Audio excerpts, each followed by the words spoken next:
বিধানসভা ভোটের ফল প্রকাশের পরই ভয় নয় ভরসার কথা বলেছিলেন প্রধানমন্ত্রী। আর তারপর অর্থাৎ আজ প্রধানমন্ত্রীর মুখে ফের সেই অহিংসার কথা।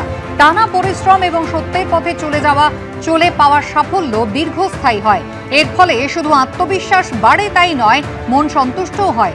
বিধানসভা ভোটে বিপুল জয়ের পরদিন এক্স হ্যান্ডেলে পোস্ট করলেন নরেন্দ্র মোদী। কোনো শৌর্য বা বীরত্ব দিয়ে এই জয় আসেনি, সত্য ও অহিংসার পথে এসেছে বিজয়। সংস্কৃত শ্লোক উদ্ধৃত করে পোস্ট করেছেন প্রধানমন্ত্রী।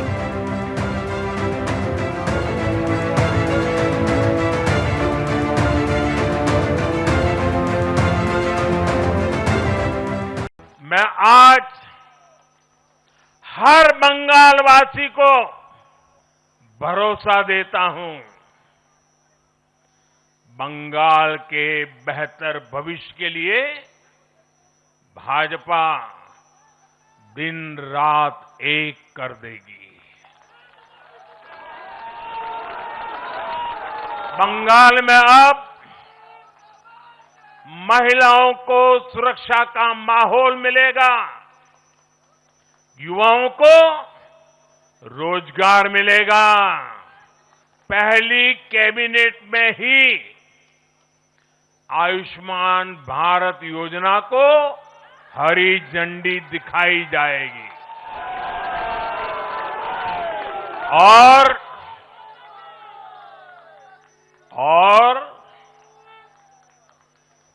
घुसपैठियों के खिलाफ भी सख्त से सख्त कार्रवाई होगी। কথা বলবো বিজেন্দ্র সিংহ রয়েছেন আমাদের সঙ্গে টেলিফোন লাইনে। বিজেন্দ্র, গতকালই আমরা দেখেছি গেরুয়া ঝড় একেবারে পশ্চিমবঙ্গে এবং বিজেপি ক্ষমতায় আসছে। সবথেকে প্রথম প্রশ্ন যেটা রাজ্যের মানুষের মনে আসছে তা হচ্ছে মুখ্যমন্ত্রী কে হচ্ছেন। সুনীল বানসাল খুব উল্লেখযোগ্যভাবে তিনি আজকে রওনা দিলেন দিল্লির উদ্দেশ্যে। কি কর্মসূচি রয়েছে, এখনো পর্যন্ত কি খবর? দেখো কুসুমিতা, প্রথম প্রশ্নেরই জবাবটা আগে বলে দিই। যত নেতা রয়েছেন বিজেপির, যাদের সঙ্গে আমাদের কথা হয়েছে, একমতই রয়েছেন। এখনই অফিসিয়ালি অ্যানাউন্স হচ্ছে না, কিন্তু শুভেন্দু অধিকারী শপথ নেবেন মুখ্যমন্ত্রী হিসাবে, সেটা স্পষ্ট হয়ে গেছে বিজেপিতে। এটা নিয়ে কোনো প্রশ্ন নেই। তবে যেহেতু একটা প্রক্রিয়া রয়েছে তাকে বেছে নেওয়ার জন্য, সেই প্রক্রিয়া স্টার্ট হয়েছে সরকার গঠনের। এখন সুনীল বানসাল দিল্লি আসছেন আজকে। তিনি কান্ডারি ছিলেন সেখানে, গত কয়েক মাস ধরে তিনি কলকাতা থেকে ক্যাম্পেইনগুলো দেখেছেন বিজেপির, এবং তিনি পর্যবেক্ষক পশ্চিমবঙ্গের বিজেপির অল ইন্ডিয়া জেনারেল সেক্রেটারি তিনি। কিন্তু তিনি আজকে দিল্লি আসছেন। আজকে তিনি বিজেপি প্রেসিডেন্ট নিতিন নবীনের সঙ্গে মিটিং করবেন, স্বরাষ্ট্রমন্ত্রী অমিত শাহের সঙ্গে তার বৈঠক হওয়ার কথা রয়েছে, এবং অন্য নেতাদের সঙ্গে তার বৈঠক হবে, এবং তারপর সিদ্ধান্ত নেওয়া হবে কি পরবর্তী পদক্ষেপগুলো পশ্চিমবঙ্গে সরকার গঠন করার জন্য কিভাবে নেওয়া হবে। একটা সূত্র থেকে আমি জানতে পেরেছি কি তিনি যখন আজকে ফিরে যাবেন, এরপরে বিজেপি কেন্দ্রীয় নেতৃত্ব যা সিদ্ধান্ত নিয়েছে, খুব সম্ভবত তারা একটা অবজারভার পাঠান পশ্চিমবঙ্গে, এবং যেহেতু পর্যবেক্ষক নিজেই রয়েছেন সুনীল বানসাল, হয়তো তাকেই বার্তা কেন্দ্রীয় নেতৃত্ব দিয়ে দেবে কি কিভাবে এই প্রসেসটাকে এগিয়ে নিয়ে যেতে হবে। শপথ গ্রহণের যে ডেট রয়েছে সেটাও ঠিক হয়ে যাবে আজকে যখন তিনি দিল্লিতে আসছেন। এবং এরপরে কলকাতায় কি হবে সেটা হচ্ছে, যারা নিউলি ইলেক্টেড বিধায়করা রয়েছেন, যারা নতুন পরিষদীয় দল হবে, তাদেরকে ডাকা হবে মিটিং এ, এবং সব এমএলএদের যখন মিটিং হবে সেখানে প্রস্তাব রাখা হবে মিটিং এর মধ্যে শুভেন্দু অধিকারীকে মুখ্যমন্ত্রী পরিষদীয় দলের নেতা করা হোক, এই প্রস্তাব রাখা হবে, এবং বাকি সব নেতারা সেটাকে সমর্থন করবেন। এবং তারপর শুভেন্দু অধিকারী এবং অন্য কয়েকজন গুরুত্বপূর্ণ নেতা, যার মধ্যে শ্রমিক ভট্টাচার্য, দিলীপ ঘোষরা থাকতে পারেন, তারা রাজভবনে যাবেন, এবং রাজভবনে গিয়ে তারা দাবি পেশ করবেন সরকার করার জন্য, এবং সেদিনই তারা জানিয়ে দেবেন যে শপথ গ্রহণের ডেট কি এবং কোন জায়গায় শপথ হবে। এখন অব্দি যে আমি জানতে পারছি কুসুমিতা, সেটা খুব সম্ভবত 9 তারিখ ব্রিগেড মাঠেই শপথ গ্রহণের প্রস্তুতি নেওয়া হচ্ছে। যদি লাস্ট মোমেন্টে কিছু চেঞ্জ না হয়, তাহলে 9 তারিখ ব্রিগেডেই শপথ হবে শুভেন্দু অধিকারীর, এবং তার সঙ্গে কয়েকজন গুরুত্বপূর্ণ মন্ত্রীও শপথ নেবেন। তবে সব মন্ত্রীরা সেদিনই শপথ নেবেন না, এটাও একটা ইঙ্গিত পাওয়া যাচ্ছে। তবে সুনীল বানসাল আজকে আসছেন দিল্লিতে। আজকেই খুব সম্ভবত তিনি রাত্রে বা কাল সকালে তিনি কলকাতা ফিরে যাবেন, এবং তারপরে আরো পিকচারটা ক্লিয়ার হয়ে যাবে। 9 তারিখ শপথ হচ্ছে, কোন জায়গায় হচ্ছে, শুভেন্দু অধিকারী হচ্ছেন, সেটা নিয়ে কোনো প্রশ্ন নেই।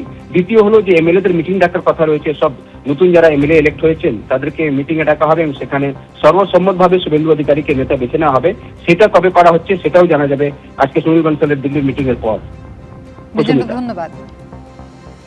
শেষ হয়েও হলো না শেষ। গতকাল 293টা আসনের ভোট গণনা ছিল, আপনারা জানেন। যদিও তার মধ্যে এখনো পর্যন্ত রাজারহাট নিউ টাউন বিধানসভা কেন্দ্রে কিন্তু ফের পুনর্গণনা করা হচ্ছে।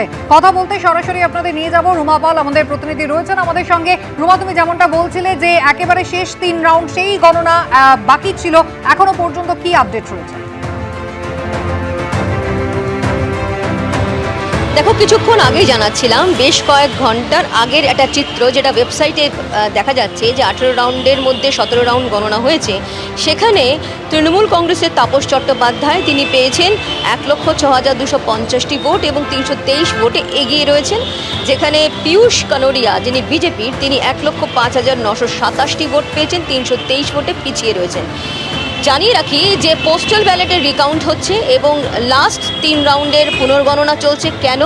কারণ তৃণমূল কংগ্রেসের তরফ থেকে প্রার্থী যিনি রয়েছেন তাপস চট্টোপাধ্যায় তিনি দাবি করেছিলেন যে পুনর্গণনা হোক, কারণ তাদের বক্তব্য যে তারা জিতছে এবং যেহেতু 10 থেকে 12,000 তারা লিড দেবেন এমনটা তাদের বক্তব্য। তাদের অভিযোগ যে এটা আবার রিকাউন্ট করা হোক, কারণ বিজেপিকে জেতানো হচ্ছে এমনটা কিন্তু তারা অভিযোগ করেছেন। অন্যদিকে অবশ্যই বিজেপির তরফ থেকেও জানানো হয়েছে যে তারা রিকাউন্ট যখন হচ্ছে তারা জিতছে।